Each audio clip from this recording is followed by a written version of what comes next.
الله الواحد القهار غافر الذنب وقابل التوب نحمده ونستعينه ونؤمن به ونتوكل عليه ونعوذ بالله من شرور أنفسنا ومن سيئات أعمالنا من يهده الله فلا مضل له ومن يضلله فلا هادي له ونشهد أن لا إله إلا الله وأن محمدا عبده ورسوله أرسله بالهدى ودين الحق ليظهره على الدين كله ولو كره المشركون اللهم صل على محمد وعلى آل محمد كما صليت على إبراهيم وعلى آل إبراهيم اللهم بارك على محمد وعلى آل محمد كما باركت على إبراهيم وعلى آل إبراهيم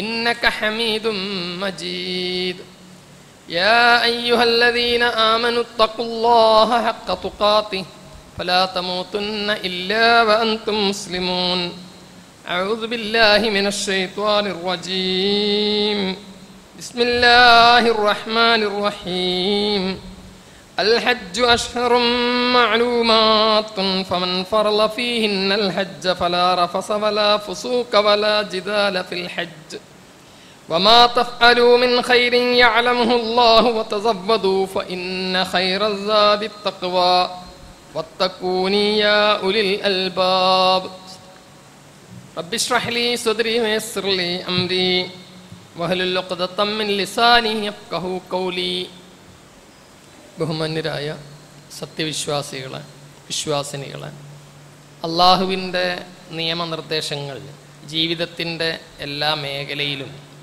പരമാവധി പാലിച്ചുകൊണ്ട് തഖ്വയോടെയും ഈമാനുടെയും ജീവിതം മുന്നോട്ട് നയിക്കാൻ ശ്രമിക്കണമെന്ന് ആമുഖമായി എന്നോടും നിങ്ങളോടും ഉണർത്തുകയാണ്. അള്ളാഹു ജീവിതത്തിൻ്റെ അന്ത്യനിമിഷം വരെ അവനെ സൂക്ഷിച്ചുകൊണ്ട് ജീവിക്കുവാനും ഈമാനോടുകൂടി മരിക്കുവാനുമുള്ള മഹാസൗഭാഗ്യം നമുക്കേവർക്കും പ്രദാനം ചെയ്യുമാറാവട്ടെ. ഒരു ദുൽഹജ്ജ് മാസത്തിലാണ് നമ്മൾ നിലകൊള്ളുന്നത്. 1-2 ദിവസം കഴിഞ്ഞാൽ നമ്മുടെ സഹോദരങ്ങൾ മക്കയിൽ ഹജ്ജിൻ്റെ കർമ്മങ്ങളിൽ ഏർപ്പെടാൻ പോവുകയാണ്, തുടക്കം കുറിക്കാൻ പോവുകയാണ്. ആമുഖമായി സൂചിപ്പിക്കാനുള്ളത്, ലക്ഷക്കണക്കിന് ആളുകൾ ലോക സ്വഭാവമുള്ള ഒരു ആരാധന കർമ്മം, അതാണ് യഥാർത്ഥത്തിൽ ഹജ്ജ്. അള്ളാഹുവിൻ്റെ മഹത്തായ അനുഗ്രഹം കൊണ്ട് മാത്രമാണ്, ആരുടെയും പ്ലാന് കൊണ്ടല്ല, അല്ലെങ്കിൽ ആരുടെയെങ്കിലും തന്ത്രങ്ങൾ കൊണ്ടൊന്നുമല്ല, ഒരു പ്രയാസവും അപകടവും ഇല്ലാതെ ഇത്രയേറെ ലക്ഷക്കണക്കിന് ആളുകൾ ഒരുമിച്ച് കൂടിയിട്ട് അള്ളാഹുവിൻ്റെ ആ പുണ്യഭൂമിയിൽ ഇബാദത്തിൽ ഏർപ്പെടുന്നത്. പുറത്തുള്ള നമ്മുടെ പ്രഥമമായ ബാധ്യത ആ സഹോദരങ്ങൾക്ക് വേണ്ടി പ്രാർത്ഥിക്കുക എന്ന്. അള്ളാഹു ഈ വർഷം ഹജ്ജിനിടയിൽ യാതൊരു വിധത്തിലുള്ള അപകടങ്ങളുമില്ലാതെ സുരക്ഷിതമായി സന്തോഷത്തോടുകൂടി ഹജ്ജ് കർമ്മം നിർവഹിക്കാൻ എല്ലാ സഹോദരങ്ങളെയും അനുഗ്രഹിക്കുമാറാവട്ടെ. അതോടൊപ്പം ഇക്കൊല്ലം പ്രത്യേകിച്ച് ഉണർത്താനുള്ളത്, കഠിനമായ ചൂട് കാരണം വളരെ പ്രയാസം അനുഭവിക്കുന്നു എന്ന് അവിടെയുള്ള സഹോദരങ്ങൾ പലപ്പോഴും അറിയിക്കുന്നു. പ്രാർത്ഥിക്കാൻ വേണ്ടി സഹോദരങ്ങളെ, അള്ളാഹു ആ സഹോദരങ്ങൾക്ക് എല്ലാ പ്രയാസങ്ങളും അകറ്റിക്കൊടുക്കുമാറാവട്ടെ. എന്താണ് ഹജ്ജ്? എന്തിനാണ് ഹജ്ജ്? ഹജ്ജ് എന്നത് ലോകത്ത് തുല്യതയില്ലാത്ത, ലോക സ്വഭാവമുള്ള ഒരുപാട് ആരാധനാ കർമ്മങ്ങൾ പല മതങ്ങളിൽ, പല വിശ്വാസങ്ങളിൽ ഉണ്ട്. അത് ഓരോ പ്രദേശത്ത്, ഓരോ നാട്ടിൽ അങ്ങനെയൊക്കെയാണ്. എന്നാൽ എല്ലാ മനുഷ്യരെയും, വെളുത്തവനെയും കറുത്തവനെയും ആഫ്രിക്കക്കാരെയും അതുപോലെ തന്നെ യൂറോപ്യനെയും ഏഷ്യക്കാരനെയും എല്ലാവരെയും ഒരേപോലെ ഉൾക്കൊണ്ടുകൊണ്ട്, ഒരേ മനസ്സാലെ, ഒരേ ചിന്തയാലെ, ഒരേ വേഷത്താലെ നടത്തുന്ന ഒരു ആരാധനാ കർമ്മം ലോകത്ത് മറ്റൊന്ന് കാണാൻ സാധിക്കുകയില്ല. അതോടൊപ്പം മുസ്ലിങ്ങളെ സംബന്ധിച്ചിടത്തോളം ഹജ്ജ് എന്നത് എല്ലാ കർമ്മങ്ങളുടെയും സത്തകൾ ഉൾക്കൊള്ളുന്ന, എല്ലാറ്റിൻ്റെയും ആശയങ്ങൾ ഉൾക്കൊണ്ടുകൊണ്ടുള്ള ഒരു ഇബാദത്താണ്. നമസ്കാരമാണ് ഒരു വിശ്വാസിയെ സംബന്ധിച്ചിടത്തോളം അവൻ്റെ ജീവിതത്തിലെ ഏറ്റവും ശരീരം കൊണ്ട് ചെയ്യുന്ന ഇബാദത്തുകളിൽ വെച്ച് ഏറ്റവും പുണ്യമുള്ളത്. അഫ്ളലുൽ ഇബാദാത്തി മിൻ ബദനിഹ അസ്സലാത്ത്, നമസ്കാരമാണ്. പക്ഷെ ഈ നമസ്കാരത്തിൻ്റെ സത്ത ഉൾക്കൊണ്ടുകൊണ്ടാണ് ഹജ്ജ്. എന്താ? 5 നേരം തിരിഞ്ഞ് നമസ്കരിക്കുന്ന കഅബാലയത്തിൻ്റെ അടുക്കലേക്ക് പോയിട്ട് അതിനെ പ്രദക്ഷിണം വെച്ചുകൊണ്ടാണ് ഹജ്ജ് ആരംഭിക്കുന്നത്. സക്കാത്ത് പണം ചെലവഴിക്കലാണ്. ദാരിദ്ര്യവും കഷ്ടപ്പാടും ഒക്കെ ഉണ്ടെങ്കിലും ഉള്ളതിൽ നിന്ന്, വരുമാനത്തിൽ നിന്ന് ചെലവഴിക്കുന്നതാണ് സക്കാത്ത്, അല്ലേ? അതിൻ്റെ സത്ത ഹജ്ജ് ഉൾക്കൊള്ളുന്നു. നോമ്പ് ത്യാഗമാണ്, ത്യജിക്കലാണ്, വർജിക്കലാണ്. ഹലാലായ കാര്യങ്ങളെ പോലും വർജിക്കലാണ് നോമ്പ്. ഹജ്ജ് ഇതും ഉൾക്കൊള്ളുന്നു. ഹലാലായ പലതും ഹജ്ജിൻ്റെ ഇടയിൽ ഹറാമാണ്. അപ്പോൾ ഇസ്ലാമിലെ ആരാധന കർമ്മങ്ങളിലെ എല്ലാറ്റിൻ്റെയും സത്ത ഉൾക്കൊണ്ടുകൊണ്ടുള്ള ഒരു പൂർത്തീകരണ ഇബാദത്താണ് ഹജ്ജ് എന്ന് പറയുന്നത്. ഈ ഹജ്ജിനെ വിശുദ്ധ ഖുർആൻ എന്തിനാണ് മനുഷ്യരോട് ഹജ്ജ് ചെയ്യാൻ വേണ്ടി ആവശ്യപ്പെട്ടിട്ടുള്ളത്? ഒന്നാമത്തേത്, മനുഷ്യനും അള്ളാഹുവും തമ്മിലുള്ള ബന്ധം അത് സുദൃഢമാകണം. അള്ളാഹുവിനോടുള്ള അടുപ്പം മനുഷ്യന് സുദൃഢമായെങ്കിലേ ജീവിതത്തിൽ മനുഷ്യന് പരലോകത്ത് രക്ഷപ്പെടാൻ സാധിക്കുകയുള്ളൂ. ഹജ്ജ് നൽകുന്ന ഒന്നാമത്തെ പാഠം, മഹാനായ ഇബ്രാഹിം നബി അലൈഹിസ്സലാം സഹസ്രാബ്ദങ്ങൾക്കപ്പുറത്ത് ഫഅദ്ദിൻ ലിന്നാസി ഫിൽ ഹജ്ജി യഅതൂക മിൻ കുല്ലി ഫജ്ജിൻ അമീഖ്, അവിടെ വെച്ച് ഈ വിളിച്ചാൽ, എപ്പോഴാ ഇബ്രാഹിം നബി അലൈഹിസ്സലാം ഹജ്ജിന് വിളിക്കുന്നത്? പരീക്ഷണത്തിൻ്റെ എല്ലാ ഘട്ടങ്ങളും കഴിഞ്ഞിട്ട്, വീട്ടിൽ നിന്ന് വാപ്പ കുടുംബം ആട്ടിപ്പുറത്താക്കി, നാട്ടുകാരൊക്കെ കൂടിയെടുത്ത് തീക്കുണ്ടാരത്തിലിട്ടു, അവസാനം ജനിച്ച മകനെ അറുക്കണമെന്നാവശ്യപ്പെട്ടു, ഭാര്യയും മകനെയും കൊണ്ടുപോയിട്ട് മരുഭൂമിയിലിടണമെന്നാവശ്യപ്പെട്ടു. ഇതെല്ലാം കഴിഞ്ഞ് പടുവൃദ്ധനായ സമയത്ത് ഇതൊന്നും പോരാ, അവസാനം എന്ത് വേണം? നീ അള്ളാഹുവിനെ മാത്രം ആരാധിക്കുന്ന ഒരു ആരാധനാലയം ഉണ്ടാക്കണം, കഅബാലയം ഉണ്ടാക്കണം. അതുണ്ടാക്കി കഴിഞ്ഞതിൻ്റെ ശേഷമാ അള്ളാഹു ആവശ്യപ്പെടുന്നത്, നീ ജനങ്ങളെ വിളിക്കണം ഇങ്ങോട്ടേക്ക്. നിന്റെ ത്യാഗത്തിൻ്റെ എല്ലാ ത്യാഗവും പൂർത്തീകരിച്ചിട്ട്, അതാണല്ലോ ഇബ്രാഹിം നബി അലൈഹി ഇസ്ലാമിനോട് കുറിച്ച് ഖുർആൻ പറഞ്ഞത്. എല്ലാ ത്യാഗങ്ങളും ഇബ്രാഹിം അല്ലദീ വഫ, എല്ലാം പൂർത്തീകരിച്ച ഇബ്രാഹിം നബി അലൈഹി ഇസ്ലാം, അത് പൂർത്തീകരിച്ചതിൻ്റെ ശേഷം മനുഷ്യരെ വിളിക്കുകയാണ് എങ്ങോട്ടേക്ക്? കഅബാലയത്തിൻ്റെ അടുക്കലേക്ക്. എന്തിന്? നിങ്ങൾ ഭൗതികമായ എല്ലാ കെട്ടുപാടുകളിൽ നിന്നും എൻ്റെ കുടുംബം, എൻ്റെ സമ്പത്ത്, എൻ്റെ സ്ഥാനം എല്ലാം നാട്ടിലുപേക്ഷിച്ച് ഇങ്ങോട്ടേക്ക് പോരൂ, നിന്റെ ബുദ്ധി വരെ. നിങ്ങൾ പലപ്പോഴും ഈ ഇസ്ലാമിൻ്റെ വിമർശകന്മാർ ഉന്നയിക്കുന്ന ഒരു കാര്യമുണ്ട്. എന്താ? എല്ലാവർക്കും ബിംബാരാധനയുണ്ട്, മുസ്ലിമീങ്ങൾക്കും ഉണ്ടല്ലോ, അവിടെ ഹജറുൽ അസ്വദിനെ മുത്തുന്നില്ലേ? ഒരു കഅബയുടെ ചുറ്റും വലയം വെക്കുന്നില്ലേ? ഇതിൻ്റെ ഒരു മാനസികമായ വശമുണ്ട്, ഒരു മനഃശാസ്ത്രപരമായ വശമുണ്ട്. എന്താ ഹജ്ജ് എന്ന് പറഞ്ഞാൽ? എല്ലാം അള്ളാഹുവിന് അള്ളാഹുവിൻ്റെ മുന്നിൽ എൻ്റേതെല്ലാം ചെറുതാണ് എന്ന് ലബ്ബൈക് അല്ലാഹുമ്മ ലബ്ബൈക് ലബ്ബൈക ലാ ശരീക ലക ലബ്ബൈക്, അല്ലാഹുവേ നിനക്കിതാ ഉത്തരം എന്ന് പറഞ്ഞാൽ ഞാനിതാ വരുന്നു എന്നല്ല പറഞ്ഞതിൻ്റെ അർത്ഥം. എൻ്റെതെല്ലാം ഞാൻ ഉപേക്ഷിച്ചു, ഇനി നീ മാത്രമേ ഉള്ളൂ. എന്നിട്ട് എൻ്റെ ബുദ്ധിക്ക് പോലും ഇവിടെ സ്ഥാനം. നിങ്ങൾ ആലോചിച്ചു, ഈ ഹജ്ജിൻ്റെ കർമ്മത്തിന് രസമല്ലേ? കുറേ നേരം ഇങ്ങനെ വട്ടത്ത് കറങ്ങും അല്ലേ? അത് കഴിഞ്ഞാൽ നീളത്തിലോടും, പിന്നെ ഏതോ 1-2 മൈതാനത്ത് പോയി നിൽക്കും, അറഫെ പോയി നിൽക്കും, മുസ്ദലിഫെ പോയി നിൽക്കും. ബുദ്ധി കൊണ്ടൊന്ന് ആലോചിച്ച് നോക്കൂ. നമ്മളിങ്ങനെ ആലോചിക്കുന്നത് നമ്മുടെ ഈ കൊച്ചു ബുദ്ധി കൊണ്ട് തന്നെ എല്ലാം മനസ്സിലാകണം എന്നാണല്ലോ നമ്മുടെ ധാരണ പലരുടെയും, അല്ലേ? എന്നാൽ ഇവിടെ പ്രഖ്യാപിക്കുന്നത് എന്താ? പടച്ച റബ്ബേ, എൻ്റെ ബുദ്ധിക്ക് പോലും ഒരു സ്ഥാനമില്ല, ഞാൻ എൻ്റെ ബുദ്ധിയെ പോലും ഉപേക്ഷിച്ചിരിക്കുന്നു. നീ പറഞ്ഞു കറങ്ങാൻ, ഞാൻ കറങ്ങി. അതിന് വേറെ ശാസ്ത്രീയ വശമൊന്നും ഉണ്ടാക്കണ്ട. എന്താണ്? കഅബാലയത്തിന് ചുറ്റും കറങ്ങുന്നതിന് ഒന്നുമില്ല. പടച്ചവൻ പറഞ്ഞു, ഞാനങ്ങ് കറങ്ങി. നേരെ നടക്കാൻ പറഞ്ഞു, നേരെ നടന്നു. മൈതാനത്ത് പോയി ഇരിക്കാൻ പറഞ്ഞു, ഞാൻ എവിടെ ഇരുന്നു. എത്രയേ ഉള്ളൂ. ഉമർ ബിൻ ഖത്താബ് റളിയല്ലാഹു അൻഹു പറഞ്ഞ രസകരമായൊരു വാചകം ഉണ്ടല്ലോ, ഹജറുൽ അസ്വദ് മുത്തണം അല്ലേ. ഹജറുൽ അസ്വദ് ഒരു കല്ലാണ്, ഒരു സാധാരണ കല്ല്. ആ കല്ല് മുത്തുമ്പോ ഉമർ ബിൻ ഖത്താബ് റളിയല്ലാഹു അൻഹു പറയുന്നുണ്ട്, എനിക്കറിയാം നീ ഒരു കല്ല് മാത്രാണ്. അടിവരയിട ആ പദത്തിന്, അതിന് നീ ഒരു കല്ല് മാത്രാണ്. പക്ഷെ ഞാൻ നിന്നെ മുത്താൻ കാരണം എന്താ? അള്ളാന്റെ റസൂൽ എന്നോട് പറഞ്ഞു അതിനെ മുത്തണം, അതുകൊണ്ട് ഞാൻ മുത്തി. പിന്നെ എൻ്റെ ബുദ്ധിക്കും ചിന്തക്കൊന്നും അവിടെ ഒരു സ്ഥാനമില്ല എന്ന് പറഞ്ഞാൽ എൻ്റെ അർത്ഥം എന്താ? മതത്തിൽ ബുദ്ധിക്ക് സ്ഥാനമില്ല എന്നോ? അല്ല, നിങ്ങളുടെ ബുദ്ധി ഉപയോഗിച്ച് ബുദ്ധിയിലെ മൂശയിലിട്ട് അരച്ച് എല്ലാം മനസ്സിലാക്കിയിട്ട് അഷ്ഹദു അല്ലാ ഇലാഹ ഇല്ലല്ലാഹ് ചൊല്ലിയിട്ട് ലബ്ബൈക അല്ലാഹുമ്മ ലബ്ബൈക, അല്ലാഹുവേ നിനക്കുത്തരം, ഇനി എൻ്റെ ബുദ്ധിക്ക് സ്ഥാനമില്ല, നീ പറയുന്നതാണ് എൻ്റെ മതം. ഇതാണ് ഹജ്ജിന്റെ ഒന്നാമത്തെ സന്ദേശം. മനുഷ്യൻ്റെതെല്ലാം അള്ളാഹുവിലേക്ക് സമർപ്പിക്കുന്നു. നമ്മൾ നിസ്കാരത്തിലൂടെ, നോമ്പിലൂടെ, ഹജ്ജിലൂടെ എല്ലാം സമർപ്പിച്ചിട്ടുണ്ട്. ഇതിൻ്റെ എല്ലാം പൂർത്തീകരണമായിട്ടാണ് ഹജ്ജിലൂടെ ഒരു മനുഷ്യൻ ഇതെല്ലാം സമർപ്പിക്കുന്നത്.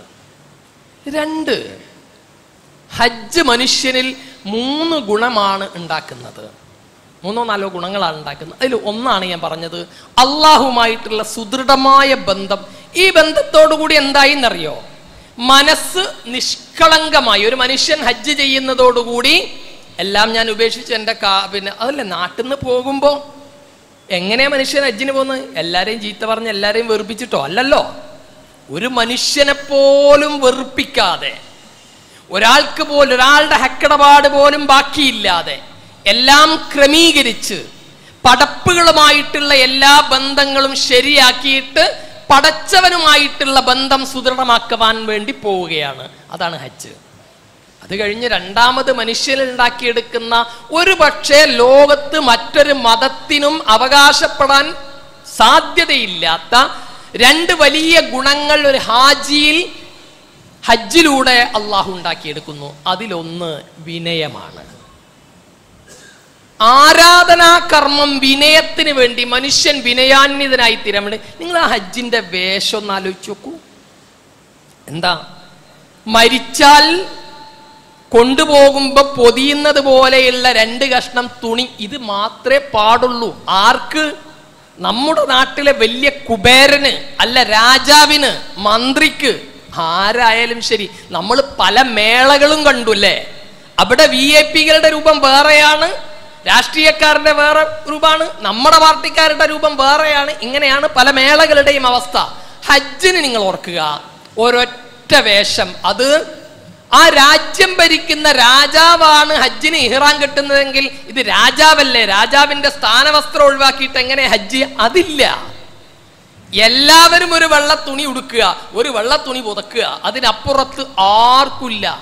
വിനയാന്വിതനായി തീരണം, എങ്കിലേ ഹജ്ജുള്ളൂ. ഇതിനേക്കാൾ വിനയമുണ്ടാകാൻ മറ്റെന്താ കൂട്ടരെ വേണ്ടത്? എൻ്റെ എല്ലാം മാറ്റി വെച്ചിട്ട് പടച്ചോൻ പറഞ്ഞ കോലത്തിൽ മാത്രം. ഇനി രണ്ടാമത്തതൊന്ന് സമത്വഭാവം. ഇന്ന് നമുക്കറിയാം, മനുഷ്യൻ എന്ന് പറയുന്നത്, കഴിഞ്ഞ ദിവസമാണ് ഒരു ആദിവാസി ചെറുപ്പക്കാരനെ കെട്ടിയിട്ടിട്ട് മർദ്ദിച്ച് കണ്ടില്ലേ? ഒരു മനുഷ്യനോട് ചെയ്യാൻ പറ്റാത്ത ക്രൂരത, എന്നിട്ട് പോലീസുകാർക്ക് കേസെടുക്കാൻ പോലും ആയിട്ടില്ല. എന്താ അത്? ഇന്ന കാറ്റഗറിയിൽപ്പെട്ട മനുഷ്യൻ ആണെങ്കിൽ അവൻ അതിനൊക്കെ അർഹനാണ്. എന്നാൽ ഹജ്ജ് എന്താ പഠിപ്പിക്കുന്നത് അറിയോ? മനുഷ്യ കുല്ലുക്കും മിൻ ആദം, ആദം മിൻ തുറാബ്, എല്ലാവരും ഒരുപോലെയാണ്. അറഫെ പോയിട്ട് നമ്മളിങ്ങനെ അറഫ, മുസ്ദലിഫ എന്നൊക്കെ കേൾക്കുമ്പോൾ നമ്മൾ വിചാരിക്കുന്ന എന്താ ഭയങ്കര സംഭവമല്ലേ? ഒരു സംഭവമില്ല. നമ്മുടെ നാട്ടിലെ കൂലിപ്പണിയെടുക്കുന്ന, തോട്ടിപ്പണിയെടുക്കുന്ന മനുഷ്യൻ, അയാൾ എങ്ങനെയോ ഒരുക്ക കൂട്ടിയിട്ട് കുറച്ച് പൈസ സമ്പാദിച്ച് ഹജ്ജിന് പോവാ. എന്നിട്ട് ഈ ഹജ്ജിന് പോയിട്ട് അവിടെ എത്തിയാൽ നമ്മുടെ നാട്ടിലെ വലിയ മുതലാളി, AC-ന്ന് പുറത്തിറങ്ങാത്ത, ആഡംബര കാറുകളിലല്ലാത്ത സഞ്ചരിക്കാത്ത മുതലാളി അവിടെ എത്തിയ കിടക്കണ അറിയോ? ഈ തോട്ടിപ്പണിക്കാരൻ്റെ കാലിൻ്റെ ചോട്ടിലായിരിക്കും ചിലപ്പോ ഇവന്റെ കിടക്കാനുള്ള സ്ഥാനം. അത് ഞാൻ നാട്ടിലെ മുതലാളിയാ, നീ അങ്ങോട്ട് മാറിക്കിടക്കില്ല. എല്ലാവരും ഒരുപോലെ. ഒരേ മുദ്രാവാക്യം, ലബ്ബൈക്ക് അല്ലാഹുമ്മ ലബ്ബൈക്ക്. ഇതല്ലാത്ത മറ്റൊന്നുമില്ല. അവിടെ രാഷ്ട്രീയ പാർട്ടിയുടെ പരിഗണന, സ്ഥാനത്തിന്റെ ഒന്നുമില്ല. സമത്വഭാവം. ഇത് നോക്കൂ നിങ്ങൾ, ഈ 3 സംഗതികൾ. ഒന്ന്, മനുഷ്യൻ വിനയാന്വിതനായി തീരുന്നു. 2, മനുഷ്യൻ അള്ളാഹുവുമായിട്ട് ഏറ്റവും അടുപ്പമുള്ളവനായി തീരുന്നു. സൃഷ്ടികളോട് എല്ലാവരോടും സമഭാവത്തോടുകൂടി പെരുമാറാൻ പഠിക്കുന്നു. ഈ 3 പരിശീലനവും കിട്ടിയാൽ ഇവനല്ലേ ഹൃദയശുദ്ധിയുള്ളവൻ. അതുകൊണ്ടാണ് അള്ളാഹുവിന്റെ റസൂൽ സല്ലല്ലാഹു അലൈഹി വസല്ലമ പറഞ്ഞത്, ഒരു മനുഷ്യൻ ഹജ്ജ് കഴിഞ്ഞ് തിരിച്ചു വരുമ്പോ ഉമ്മ പ്രസവിച്ച അന്നത്തത് പോലെ നിഷ്കളങ്കനാണ്.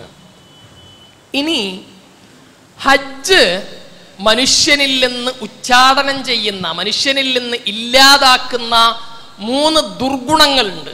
വിശുദ്ധ ഖുർആൻ അത് എടുത്തു പറഞ്ഞു. അതുകൂടി പൂർത്തിയാകുമ്പോഴാണ് ഹജ്ജിന്റെ സന്ദേശം പൂർത്തിയാകുന്നത്. ഒന്നെന്താ? ഫമൻ ഫറള ഫീഹിന്നൽ ഹജ്ജ ഫലാ റഫസ. ഒന്ന്, ഫലാ റഫസ. നിങ്ങൾ എന്ത് ചെയ്യരുത്? അധാർമികതകളിൽ ഏർപ്പെടരുത്. ഉദ്ദേശിക്കുന്നത് സ്ത്രീ സംസർഗവുമായി ബന്ധപ്പെട്ട് പരിശുദ്ധമായിരിക്കണം നിങ്ങൾ. അതിനുള്ള വല്ലാത്ത ലോകത്തിനുള്ള പ്രശ്നങ്ങളും ഭൂരിപക്ഷം എന്താ? നിങ്ങൾ അംഗീകരിച്ചാലും ഇല്ലെങ്കിലും, ആരൊക്കെ നിഷേധിച്ചാലും ഇല്ലെങ്കിലും, ലൈംഗികമായ അരാജകത്വമാണ് നാട്ടിലെ മഹാഭൂരിപക്ഷം പ്രശ്നങ്ങളുടെയും കാതലായ വശം. അല്ല, ഇബിലീസ് ലോകത്ത് ശ്രമിച്ചെന്തിനാ? മനുഷ്യന്റെ തുണി ഇരിച്ചുകൊണ്ടാണ് ഇബിലീസ് മനുഷ്യരെ പിഴപ്പിക്കാൻ ലോകത്ത് തുടക്കം കുറിച്ചത്. സ്വർഗലോകത്തുനിന്ന്. അറിയില്ലേ അത്?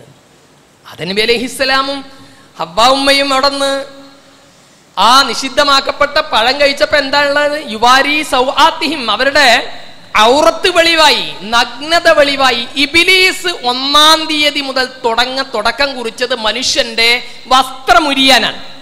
ഈ വസ്ത്രമുരിയൽ ഇന്നും തുടർന്നുകൊണ്ടിരിക്കുന്നു. എന്താ പരിഷ്കരണം? നാട്ടിൽ സ്ത്രീകൾക്ക് തീരെ സ്വാതന്ത്ര്യമില്ല. എന്തേ? അവളെ വസ്ത്രം പർദ്ദടിച്ച് കളയുന്നു ഇസ്ലാം, അല്ലേ? അവളെ മുൻകൈയും മുഖൊഴിച്ച് ബാക്കിയൊക്കെ മറച്ചിൽ പൊതിഞ്ഞു കെട്ടുന്നു. എന്താണിത്? അവൾക്ക് സ്വതന്ത്രയായി നടക്കണ്ടേ? വസ്ത്രമുരിയാനുള്ള സ്വാതന്ത്ര്യത്തിനാണ്. ഒരു കാലത്ത് നമ്മുടെ നാട്ടിൽ വസ്ത്രം ധരിക്കാനുള്ള സമരം ഉണ്ടായിരുന്നു, അറിയാലോ അല്ലേ? മേൽവസ്ത്രം ധരിക്കാൻ വേണ്ടി അയ്യങ്കാളിയെ പോലെയുള്ള നവോത്ഥാന നായകന്മാർ നടത്തിയ ഈ ഇതിഹാസപൂർണമായ സമരങ്ങൾ നമുക്കറിയാം. ഇന്നെന്താ പറയുക? ഇന്ന് വസ്ത്രം ഉരിയാനുള്ള സ്വാതന്ത്ര്യത്തിന് വേണ്ടിയിട്ടുള്ള സമരമാണ് നടന്നുകൊണ്ടിരിക്കുന്നത്. ലോകത്തെ പ്രശ്നങ്ങളിൽ അധികവും മനുഷ്യരുടെ ലൈംഗികതയുമായി ബന്ധപ്പെട്ടുകൊണ്ടിരിക്കുന്നു. ഇവിടെയാണ് ഖുർആൻ ഒരു പരിശീലനം കൊടുക്കുന്നു. ഇസ്ലാം ഹജ്ജിലൂടെ മനുഷ്യനൊരു പരിശീലനം കൊടുക്കുന്നു. സർവതന്ത്ര സ്വതന്ത്രൻ. അവിടെ സ്ത്രീകൾക്ക് വേറെ ക്യൂ, പുരുഷന്മാർക്ക് വേറെ ക്യൂ ഒന്നുമില്ല, ഒന്നിച്ചാണ്. പക്ഷേ നീ നിന്റെ ഹജ്ജിന്റെ ഇടയിൽ ഒരു അംശമെങ്കിലും, എവിടെന്നറിയോ? അന്യ പെണ്ണിനല്ല, സ്വന്തം ഭാര്യയുമായിട്ട് ലൈംഗിക ചുവയുള്ള ഒരു വർത്താനം പോലും പറയാൻ പാടില്ല. എപ്പോ? ഹജ്ജിന്റെ ഇടയിൽ. അത്രയേറെ പരിശുദ്ധമാക്കിയിട്ട് പരിശീലിപ്പിക്കുകയാണ് ഹജ്ജിനിടയിൽ. ഇത് കഴിഞ്ഞ് നാട്ടിൽ വന്നിട്ട് അന്യസ്ത്രീയെ നോക്കാനും പിടിക്കാനും അതിനൊരു മനുഷ്യൻ തയ്യാറാവില്ല. അപ്പോ പല റഫസ. നിങ്ങൾ എന്ത് ചെയ്യരുത്? അരാജകത്വം, ലൈംഗികമായ അരാജകത്വം ഉണ്ടാകുന്ന ഒന്നിലും ഏർപ്പെടരുത്. ഹജ്ജ് മനുഷ്യനിൽ ഉണ്ടാക്കിയെടുക്കുന്ന മഹത്തായ ഒരു ഗുണമാണ്. 2, വല ഫുസൂക്ക. തെമ്മാടിത്തം കാണിക്കരുത്, തോന്നിവാസം കാണിക്കരുത്. നമ്മളെന്താ വിചാരിക്കുന്നത്? തോന്നിവാസം എന്ന് പറഞ്ഞാൽ അവിടെ പോയിട്ട് കള്ളുടിക്കരുത്, അല്ലേ? ആരും ചെയ്യുമോ? ഇല്ല. അവിടെ പോയിട്ട് ഏതെങ്കിലും തരത്തിലുള്ള ചൂതാട്ടത്തിനോ അതിനൊന്നും നിൽക്കരുത്. ഇത് മാത്രമല്ല വല ഫുസൂക്ക, വളരെ വിശാലമായ അർത്ഥം.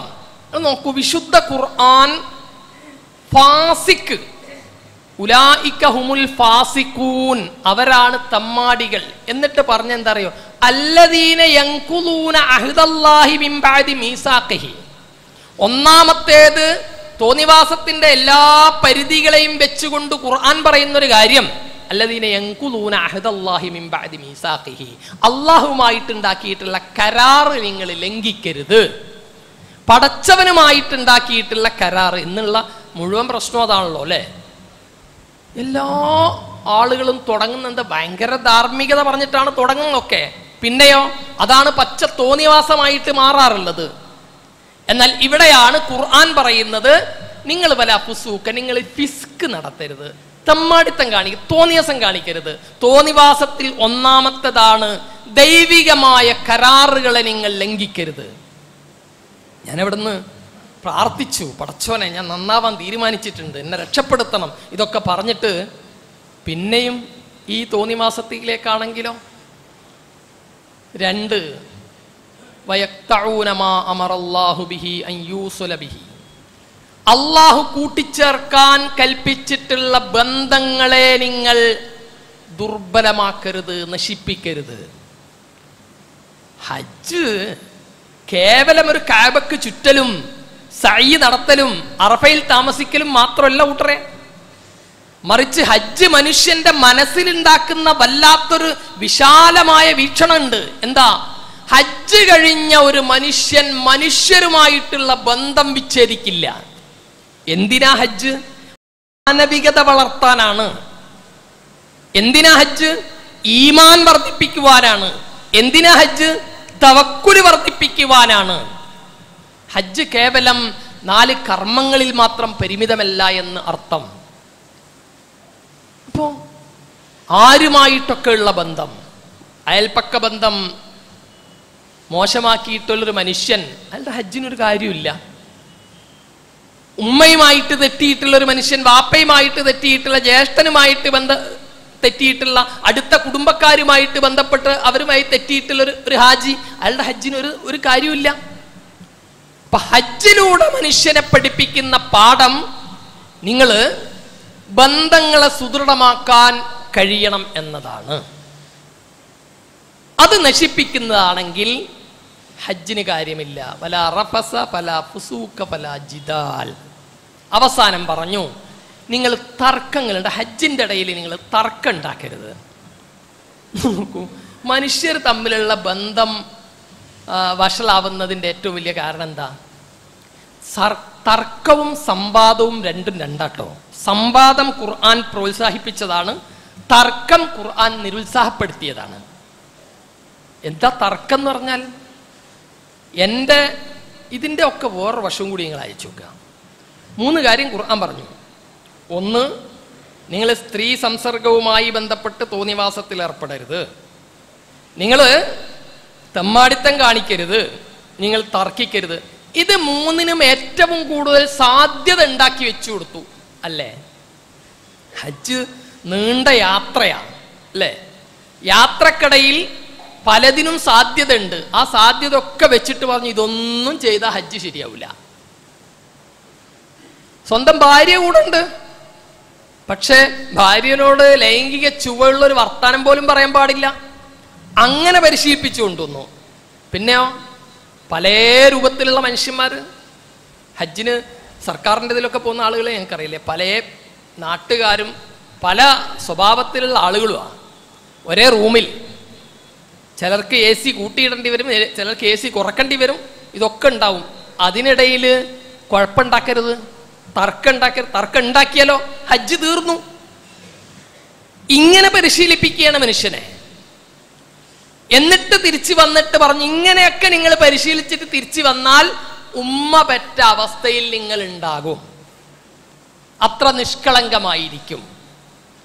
ഹജ്ജ് നൽകുന്ന സന്ദേശം എന്ന് പറയുന്നത് അള്ളാഹുവും മനുഷ്യനും തമ്മിലുള്ള ബന്ധം സുദൃഢമാക്കുകയും മനുഷ്യർ തമ്മിലുള്ള ബന്ധം സുദൃഢമാക്കുകയും ചെയ്ത് പരിശുദ്ധമായൊരു ജീവിതത്തിനാണ്.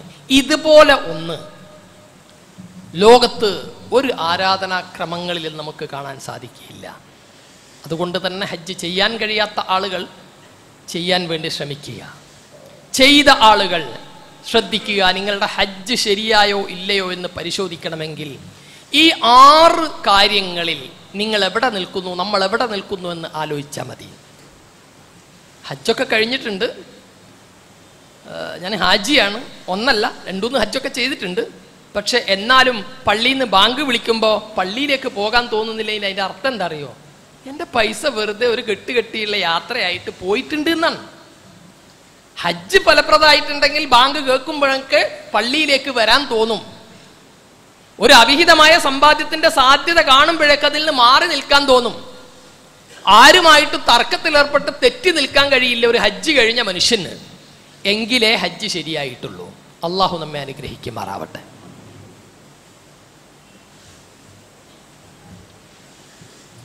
അൽഹംദുലില്ലാഹ് الذي هدانا لهذا وما كنا لنهتدي لولا أن هدانا الله وصلى الله على نبينا محمد وعلى آله وصحبه أجمعين أيها الناس أوصيكم ثانيا بتقوى الله. മാന്യ സഹോദരി സഹോദരങ്ങളെ, അള്ളാഹുവിൻ്റെ വിധിവിലക്കുകൾ അനുസരിക്കണമെന്നും ഈമാനും തഖ്വയും മുറുകെ പിടിക്കണമെന്ന് ഒരിക്കൽ കൂടി എന്നോടും നിങ്ങളോടും ഉണർത്തുകയാണ്. അള്ളാഹു അതിന് നമ്മെ അനുഗ്രഹിക്കുമാറാവട്ടെ. 2 പ്രധാന കാര്യങ്ങൾ നിങ്ങളുടെ ശ്രദ്ധയിൽപ്പെടുത്താനുള്ളത്. ഒന്നാമത്തേത്, സഹോദരങ്ങളെ, തഹജ്ജുദ് നിസ്കരിക്കാത്ത ആളുകളുണ്ടെങ്കിൽ തഹജ്ജുദ് നിസ്കരിച്ചും പ്രാർത്ഥിക്കേണ്ട ഒരു കാര്യമാണ് നമ്മുടെ ഫലസ്തീനിലെ സഹോദരങ്ങൾക്ക് വേണ്ടി. ലോകത്ത് ഇങ്ങനൊരു ക്രൂരതയില്ല. കുഞ്ഞു മക്കളുടെ പടഞ്ഞു വീണ് മരിക്കുന്നത് ലോക മനസാക്ഷിക്ക് ഒരു ചലനം ഉണ്ടാക്കുന്നില്ല. ഉക്രൈനിൽ 4 ആൾ മരിക്കുമ്പോൾ ലോകം മുഴുവൻ ചർച്ചയായിരുന്നു.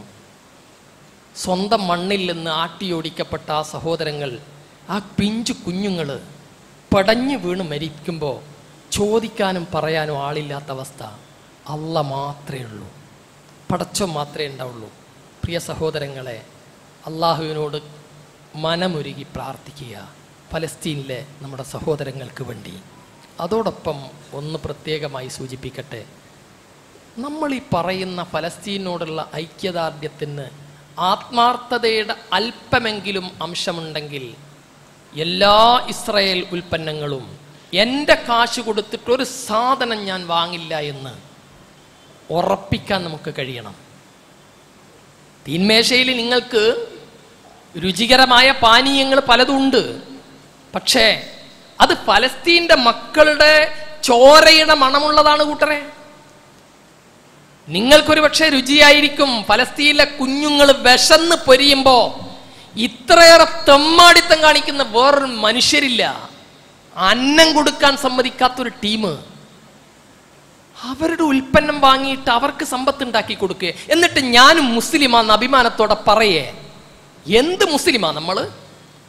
നിർബന്ധമായും ഇന്ന് ഒരു മുസ്ലിമിന്റെ ഫറളായ ഒരു ബാധ്യതയാണ് ഇസ്രായേലിന്റെ ഉൽപ്പന്നങ്ങളെ മുഴുവനും ബഹിഷ്കരിക്കുക എന്നത്. 5 രൂപ ആ മാർഗത്തിൽ നമ്മുടെ കാശ് ആ തമ്മാടികൾക്ക് കിട്ടാൻ പാടില്ല. അതുകൊണ്ട് ഈമാനിന്റെ അല്പമെങ്കിലും മനസ്സിന്റെ കോണിൽ എവിടെയെങ്കിലും ഉണ്ടെങ്കിൽ ഒരു പ്രതിജ്ഞ എടുക്കുക. എൻ്റെ വീട്ടിലെ കല്യാണത്തിനോ എൻ്റെ വീട്ടിലെ സൽക്കാരത്തിനോ എൻ്റെ വീട്ടിലെ ഏതെങ്കിലും ആഘോഷങ്ങൾക്കൊന്നും ഇസ്രായേലി ബന്ധമുള്ള ഒരു ഉൽപ്പന്നവും ഞാൻ വാങ്ങില്ല എന്ന് ഉറച്ച പ്രതിജ്ഞ എടുക്കുക. ചിലപ്പോൾ വിഭവങ്ങളൊക്കെ കുറച്ച് മോശമാവും, എന്നാലും കുഴപ്പമില്ല കൂട്ടരെ. നമ്മുടെ മക്കളുടെ രക്ഷയാണ്, നമ്മുടെ ആ സഹോദരങ്ങളുടെ രക്ഷയാണ്. അള്ളാഹു ഫലസ്തീൻ്റെ മക്കൾക്ക് രക്ഷയുടെ മാർഗം കാണിച്ചു കൊടുക്കുമാറാവട്ടെ. രണ്ടാമത്തൊരു കാര്യം പ്രധാനപ്പെട്ട് പ്രിയപ്പെട്ടവരെ, ഇതൊരു ജൂൺ മാസത്തിൻ്റെ തുടക്കത്തിലാണ്. നാളെ മറ്റന്നാൾ നമ്മുടെ കോളേജ്, സ്കൂള്, വിദ്യാഭ്യാസ സ്ഥാപനങ്ങൾ തുറക്കുക. വിദ്യാഭ്യാസ മേഖലയിൽ മുസ്ലിമീങ്ങളെ സംബന്ധിച്ചിടത്തോളം ഇന്നത്തെ നമ്മുടെ നാട്ടിലെ മുസ്ലിമീങ്ങളുടെ ഏറ്റവും വലിയ ജിഹാദ് എന്താണെന്നറിയോ? അത് വൈജ്ഞാനിക മേഖലയിലാണ്, വേറെ എവിടെയുമല്ല. നിങ്ങൾ ആയുധം ഉപയോഗിക്കാൻ പരിശീലിക്കണ്ട, അങ്ങനൊരു സമയമില്ല ഇവിടെ. നിങ്ങൾ പരിശീലിക്കേണ്ടത് കുട്ടികളുടെ വിദ്യാഭ്യാസത്തിൻ്റെ വിഷയത്തിലാണ്. നമ്മുടെ മക്കളെ ഏറ്റവും ഉന്നത തലങ്ങളിൽ എത്തിക്കാൻ കഴിയണ അതിന് 1-2 കാര്യങ്ങൾ സൂചിപ്പിക്കട്ടെ. ഒന്ന്, ട്രെൻഡുകൾക്ക് പിന്നാലെ പോകല്ലേ. എന്താ ഇപ്പോഴത്തെ ഒരു അവസ്ഥ എന്നറിയുന്നത്? എല്ലാ കുട്ടികളും +2 കഴിഞ്ഞാൽ എന്താ മോനെ നീ ഏതെടുത്ത്? സയൻസ്. എന്താ ചെയ്യുന്നത്? +2 എത്ര മാർക്കുണ്ട്? 8A+, 2Aയും 1 Bയും. എന്താ ചെയ്യുന്നത്? ഞാൻ എൻട്രൻസിന് പോവാ. എന്ത് എൻട്രൻസിന്? Medical engineering entrance. അതിനപ്പുറത്ത് ദുനിയാവിലൊരു പഠനവുമില്ല. ഇങ്ങനെ ഉണ്ടോ കൂട്ടരെ? ഈ കുട്ടിയുടെ താല്പര്യമനുസരിച്ച് നമ്മുടെ ആവശ്യം പരിഗണിച്ചല്ലേ വിദ്യാഭ്യാസം വേണ്ടത്. അതുകൊണ്ട് +2 കഴിഞ്ഞ SLC കഴിഞ്ഞ കുട്ടികളുടെ രക്ഷിതാക്കളുണ്ടെങ്കിൽ നിങ്ങൾ നിർവഹിക്കേണ്ട ഒരു മഹത്തായ ദൗത്യമുണ്ട്. ആ കുട്ടിയുടെ ആപ്റ്റിറ്റ്യൂഡ് ടെസ്റ്റ് നടത്തണം. എന്നിട്ട് ഏതൊരു കോഴ്സിന് ചേർത്താലാണ് ആ കുട്ടിക്ക് രക്ഷപ്പെടുക, നമ്മുടെ സമുദായത്തിന് ഏതൊരു കോഴ്സാണ് ആവശ്യം, ഇത് പരിഗണിച്ചുകൊണ്ടായിരിക്കണം വിദ്യാഭ്യാസ മേഖലയിൽ ആസൂത്രണം ചെയ്യേണ്ടത്. പ്ലാനിങ് ഇല്ലാത്ത ഒന്നും അല്ലാഹ് സ്വീകരിക്കില്ല അല്ലേ? ഇന്നമൽ അമാലു ബിന്നിയാത്ത്. നമ്മൾ കണക്കാക്കി എന്താ അറിയോ? അത് നിസ്കരിക്കുമ്പോൾ ഉസല്ലി ഫർള ളുഹ്രി അർബഅ റകഅത്ത് എന്ന് പറയാനുള്ള അത് മാത്രമല്ല കൂട്ടറേത്. ഇന്നമൽ അമാലു ബിന്നിയാത്ത് എന്ന് പറഞ്ഞാൽ പ്ലാനിങ് ഇല്ലാത്ത ഒന്നും അല്ലാഹ് സ്വീകരിക്കൂല എന്നാ. നിങ്ങളുടെ മക്കളുടെ വിദ്യാഭ്യാസത്തിന് പ്ലാനിങ് വേണം. എവിടെ എത്തണം, എങ്ങനെ എത്തിക്കണം, ഏതാണ് ഇതിന്റെ കോഴ്സ്, ഇത് അന്വേഷിക്കണം, അറിയണം. ഞാനൊന്നും അറിയില്ല, കുട്ടികൾ അങ്ങനെ +2 കഴിഞ്ഞ് ഓൻ എന്തിനോ പോണെന്ന് പറഞ്ഞു, ഓൻ അങ്ങനെ പോയി. ഞാനൊരു രക്ഷിതാവാ? ശ്രദ്ധിക്കുക. രണ്ടാമത്തൊരു വശം ഇതിൽ പ്രത്യേകമായി ഉണർത്താനുള്ളത്, പൊതുവിദ്യാലയങ്ങളെ സജീവമാക്കുക. നിങ്ങൾ എന്നെ വെറുത്താലും ശരി, ഈ മതപരമായ കമ്പാർട്ട്മെന്റ് വൽക്കരിക്കപ്പെട്ട സ്കൂളുകളെക്കാൾ അപ്പുറത്ത് ഹിന്ദുവും മുസ്ലിമും ക്രിസ്ത്യാനിയും ഒക്കെ ഒന്നിച്ച് പഠിക്കുന്ന സ്കൂളിൽ പറഞ്ഞേക്കുക. ഇത് ഇന്നത്തെ കാലത്ത് മുസ്ലിമീങ്ങൾ നിർവഹിക്കേണ്ട ഏറ്റവും വലിയ ദൗത്യം എന്താണെന്നറിയോ? UP, ബീഹാർ അതുപോലുള്ള സംസ്ഥാനങ്ങളിലുള്ള അവസ്ഥ എന്താ? മുസ്ലിമീങ്ങളും ഹിന്ദുക്കളും തമ്മിൽ ഒരു ബന്ധവുമില്ല, രണ്ട് ചേരികൾ. എന്നിട്ട് പരസ്പരം പോരടിക്കുന്ന അവസ്ഥ. അവിടെയാണ് നമ്മുടെ നാട്ടിലെ ഫാസിസ്റ്റുകൾ എളുപ്പം അധികാരത്തിലെത്തുന്നത്. എന്തേ കേരളത്തിൽ ഇല്ലാതെ പോയത്? നിങ്ങൾ ദുആ ചെയ്യുക നമ്മുടെ മഹാന്മാരായ നേതാക്കൾക്ക് വേണ്ടി. KM മൗലവിയെ പോലെ, വക്കം അബ്ദുൽ ഖാദർ മൗലവിയെ പോലെയുള്ള നേതാക്കന്മാർക്ക് അവരുണ്ടാക്കിയെടുത്തൊരു പാരമ്പര്യമുണ്ട് ഇവിടെ. എന്താണത്? ഹിന്ദുവും മുസ്ലിമും ക്രിസ്ത്യാനിയും ഒക്കെ ഒന്നിച്ചിരിക്കുന്നൊരു അവസ്ഥ. അത് സഹോദരങ്ങളെ നഷ്ടപ്പെടുത്തരുത്. നിങ്ങൾ ദീന് പഠിപ്പിച്ചോളൂ കുട്ടികളെ. മതം പഠിപ്പിക്കണം, നിർബന്ധമായും പഠിപ്പിക്കണം. മതവിദ്യാഭ്യാസം കുട്ടികൾക്ക് നിർബന്ധമായും കൊടുക്കണം. പക്ഷേ അത് പൊതുവിദ്യാഭ്യാസ സ്ഥാപനങ്ങളിൽ നിന്ന് പിൻവലിച്ചുകൊണ്ട് ആകരുത്. നിർബന്ധമായും കുട്ടികളെ പൊതുവിദ്യാലയങ്ങളിൽ പറഞ്ഞേക്കുക. അവിടെ എല്ലാ കുട്ടികളും ഒന്നിച്ചിരുന്ന് പഠിക്കട്ടെ. നാളെ ഒരു പ്രശ്നം ഉണ്ടാകുമ്പോൾ മുസ്ലിമായ മുഹമ്മദിന്റെ വീട് കാക്കാൻ ഹിന്ദുവായ രവീന്ദ്രൻ ഉണ്ടാവണം, രവീന്ദ്രന്റെ വീട് കാക്കാൻ മുഹമ്മദ് ഉണ്ടാവണം. അതുണ്ടാകണമെങ്കിൽ കുട്ടികളിൽ ചെറിയ പ്രായത്തിൽ സൗഹൃദമുണ്ടാകണം. അപകടകരമായ ഒരു പ്രതിസന്ധി പലപ്പോഴും ഈ മിമ്പറിൽ വെച്ച് തന്നെ പറഞ്ഞിട്ടുണ്ട്. പ്രതിസന്ധി എന്താ അറിയോ? ഇന്ന് പലപ്പോഴും ടീനേജ് പ്രായത്തിലുള്ള കുട്ടികൾക്ക് മതാന്തരമായ സൗഹൃദങ്ങൾ ഇല്ലാതെ പോകുന്നു. ഇല്ലാതെ പോകുന്നത് നമ്മുടെ നാടിനെ അപകടത്തിലേക്ക്, പ്രത്യേകിച്ച് മുസ്ലിം സമുദായത്തിന്റെ പ്രബോധന മേഖലയൊക്കെ അപകടത്തിലേക്ക് എത്തിക്കുമെന്ന് തിരിച്ചറിവുണ്ടാവുക. വിദ്യാഭ്യാസ മേഖലയിൽ ഉൾക്കാഴ്ചയോടുകൂടിയുള്ള പ്രവർത്തനമായിരിക്കണം നമ്മളിൽ നിന്നുണ്ടാവേണ്ടത്. അള്ളാഹു നമ്മെ അനുഗ്രഹിക്കുമാറാവട്ടെ. അതിലേറ്റവും പ്രധാനപ്പെട്ടതാണ്, ഞാൻ കഴിഞ്ഞ പ്രാവശ്യം ഇതിവിടെ പറഞ്ഞിട്ടുണ്ട്, നമ്മുടെ മക്കൾ ഒരുപക്ഷെ പഠിക്കാൻ കഴിഞ്ഞിട്ടില്ലെങ്കിൽ പഠിക്കാൻ കഴിയുന്ന ഒരുപാട് കുട്ടികൾ നാട്ടിലുണ്ട്. ആ കുട്ടികൾക്കൊരു വിദ്യാഭ്യാസ സഹായം അത് നിങ്ങൾ ചെയ്തു കൊടുക്കണം. സ്കോളർഷിപ്പായിട്ടും ദാനമായിട്ടൊക്കെ. ഇവിടെ ഈ ജുമാക്ക് ശേഷം ഇവിടെ ഒരു കലക്ഷൻ നടക്കുന്നുണ്ട്. എന്തിനറിയോ? നമ്മുടെ പരിസരത്തുള്ള പഠിക്കാൻ കഴിയാത്ത, സാമ്പത്തികമായ ബുദ്ധിമുട്ട് കൊണ്ട് പഠിക്കാൻ കഴിയാത്ത കുട്ടികൾക്ക് പഠന സഹായം കൊടുക്കാൻ വേണ്ടിയിട്ടുള്ള ഒരു ജിഹാദാണത്. എല്ലാവരും ആ ജിഹാദിൽ പങ്കാളികളാവണം കഴിയുന്ന രൂപത്തിൽ. അള്ളാഹു നമ്മെ അനുഗ്രഹിക്കുമാറാവട്ടെ. റഹ്മാനായ നാഥൻ ഹജ്ജിന് പോയിട്ടുള്ള നമ്മുടെ സഹോദരങ്ങൾക്ക് മക്ബൂലും മബ്രൂറുമായ ഹജ്ജും ഉംറയും നിർവഹിച്ച് ആരോഗ്യത്തോടുകൂടി തിരിച്ചു വരാനുള്ള തൗഫീക്ക് നൽകുമാറാവട്ടെ. അള്ളാഹുവെ, ഈ വർഷത്തെ ഹജ്ജിനിടയിൽ ഒരു വിധത്തിലുള്ള അനിഷ്ട സംഭവങ്ങൾ ഉണ്ടാകരുത് തമ്പുരാന്. റഹ്മാനായ നാഥ, നിന്റെ കാവലവരുടെ നേരെ വേണമേ തമ്പുരാന്. റഹ്മാനായ നാഥ, പലസ്തീനിൽ പ്രയാസമനുഭവിക്കുന്ന ഞങ്ങളുടെ സഹോദരങ്ങളുടെ നാഥ, ആ സഹോദരങ്ങളെ നീ രക്ഷപ്പെടുത്തണേ തമ്പുരാനെ. അള്ളാഹുവെ, ഇസ്രായേലിന്റെ കരങ്ങളെ നീ നശിപ്പിക്കണേ റബ്ബേ. അള്ളാഹുവെ, അവരുടെ തന്ത്രങ്ങളെ നീ ദുർബലമാക്കണേ തമ്പുരാന്. അള്ളാഹുവെ, അവരുടെ ആയുധങ്ങളെ നീ നിർവീര്യമാക്കണേ തമ്പുരാന്. റഹ്മാനായ നാഥ, പലസ്തീൻ്റെ മോചനം നീ സാധ്യമാക്കി കൊടുക്കണേ തമ്പുരാന്. റഹ്മാനായ നാഥ, എല്ലാവിധത്തിലുള്ള പരീക്ഷണങ്ങളിൽ നിന്നും ഞങ്ങളെയും നാടിനെയും നീ കാത്തുരക്ഷിക്കണേ തമ്പുരാന്. അല്ലാഹുമ്മ ഗ്ഫിർ ലിൽ മുഅ്മിനീന വൽ മുഅ്മിനാത്ത് വൽ മുസ്ലിമീന വൽ മുസ്ലിമാത്ത് അൽഅഹ്യാഉ മിൻഹും വൽ അംവാത്ത് ഇന്നക മുജീബുദ് ദഅവാതി യാ ഖാദിൽ ഹാജാത്ത്. റബ്ബനാ ആതിനാ ഫിദ് ദുനിയാ ഹസനതൻ വഫിൽ ആഖിറതി ഹസനതൻ വഖിനാ അദാബന്നാർ. ربنا تقبل منا إنك أنت السميع العليم وتب علينا إنك أنت التواب الرحيم. آمين برحمتك يا أرحم الراحمين.